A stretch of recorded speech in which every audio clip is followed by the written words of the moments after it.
Tell me about your class a little bit. Well, Let's talk about the guys you did sign this year. Yeah, we were very excited about our signing class.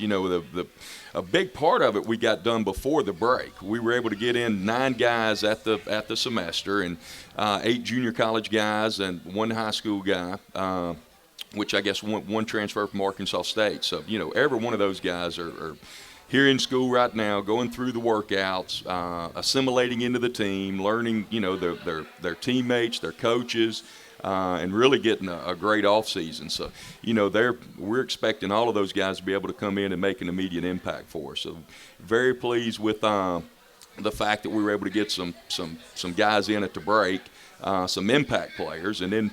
On signing day last Wednesday, we were able to add some high school guys that we feel like are going to have great futures, and a couple of more impact junior college guys. We felt like we needed some help on defense. We lost some really good defensive players, Blake Childers, TJ at nose, and a couple in the secondary, and really feel like we helped ourselves defensively. Offensively, we were able to get 2 outstanding young quarterback prospects on board. Very excited about them. Where are those guys from, Coach? I'm looking at the list right now. We got one from Whitehall, Arkansas. So very athletic young man, Kirk Ball. And we signed a young man out of Clements High School in Houston. Right here, 6'7"? 6'7". Good night. Great release, can really throw the football, very athletic, can run around. Wow. And he falls forward, Coach, for 5 yards. Forward. I mean, come on, right? Yeah, he's a threat with the ball in his hands. He can really throw it, and running. Each stride he takes, he's covering 2 or 3 yards, and then he falls forward. So that must be fun to have a guy like him. You get to mold him and work with him and develop him. And he's got a great frame. He's got great height, and he's got a great frame to add 30 or 40 pounds. So.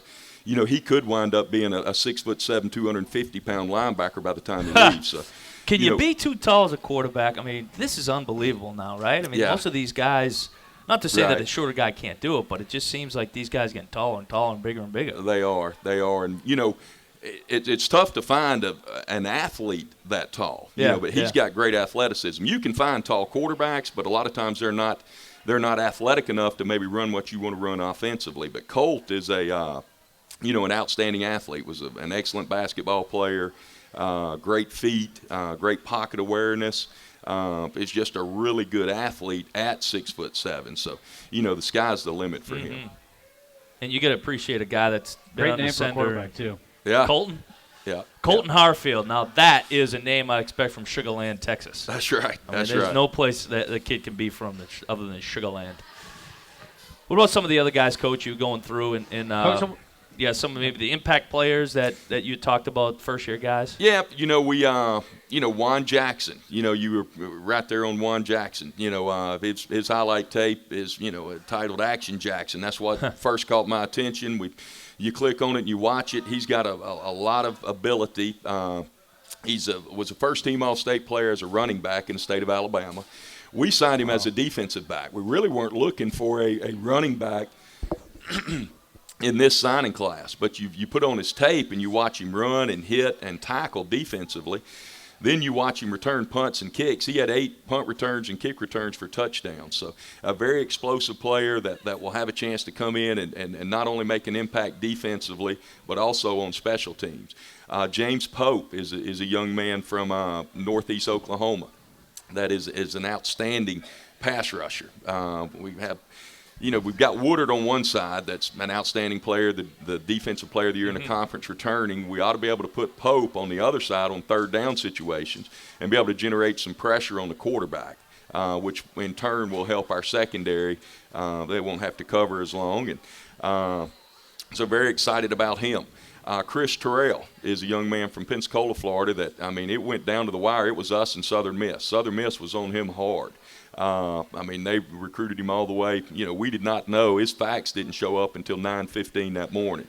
Which we got an issue with that, Coach. His fax machine, is that really the best way to go about doing these? Everything that's on the line. What if somebody kicks out a wire or something? I know it. It just seems like, you can't email it now, but, fax is the traditional way in signing date to send it in. So, that's what, as coaches, you sit around that fax machine on signing date just anxiously awaiting and checking the paper every 3 minutes to make sure that there's paper in the fax machine. That's funny, but that has happened before once. So now we make sure that there's plenty of paper in the fax machine and that all the cables are hooked up and that you've got the phone line. So that was Chris Terrell is a young man that we're very excited about. We signed a big offensive lineman from down in Russellville, Sam Dunbar. He's a 6'7", 300-pound offensive lineman that we're very excited about. And Sam had a lot of people recruiting on him, but it was great. Nathan Brown did a great job he was the point man in Sam's recruitment, and Nathan did a great being from Russellville. Yeah, he's a special guy, man. Yeah. He really is.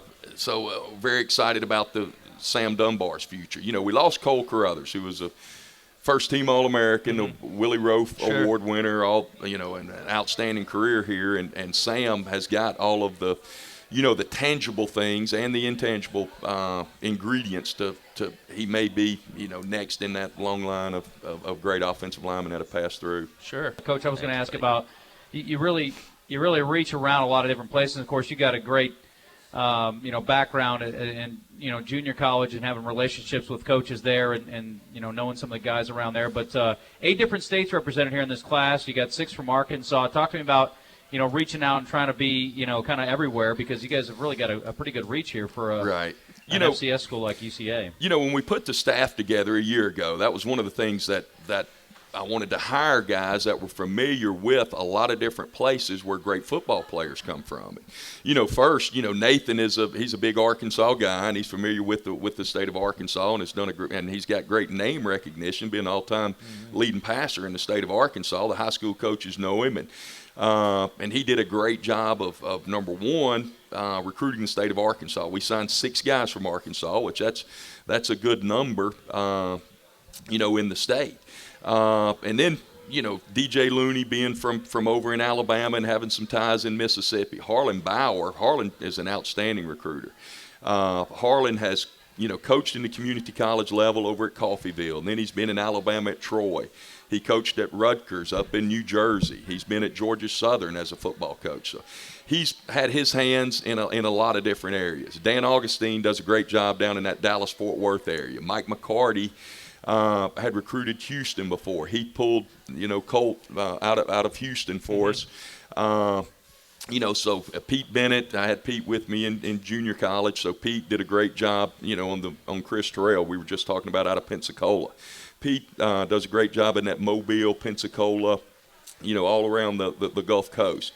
Robert Cunningham, Boomer, does a great job up in the northwest corner of the state and over into Oklahoma. Ron Carpenter. Ron played in the NFL for 6 years. He's got a lot of ties to a lot of different places. So all of our coaches. I'm excited about the new guy we got on board. Matt Kitchens is our newest coach. Matt's been on board for about 6 weeks now. We hired Matt from University of Southern Miss, and Matt's a Russellville boy. But Matt did a great job of recruiting the state of Louisiana for us this year, and I know we're going to be able to pull some great ones out of there. So, one of the things that we really wanted to do was to try to go where the players are. There's great talent down in the South, and we wanted to make sure that we got our hands in everywhere, that there's great ability. If we can get a student on campus here, regardless of where they're from, and they can meet the people, see the city of Conway. Sure. We've got 60,000 people in Conway. We've got a small town atmosphere with everybody treats everybody like Mayberry, just as nice as can be. That's right. Yep. But we've got all the amenities of a town with 6 in the we've got an indoor facility. Beautiful. Yeah. A lot of these Division 1A schools that we recruit against don't have the facilities that we have with the indoor facility, the stripes, the new weight room, the new hyper building, that's right. Man, it is big time. So if we can get a young man onto campus, regardless of where they're from, we've got a great opportunity of getting them to sign. Sure. Well, you've done a fantastic job, Coach, and we are running at that time. We're going to take another quick break, but I appreciate you coming down here. Thank you. And we will give you a shot at birthday trivia.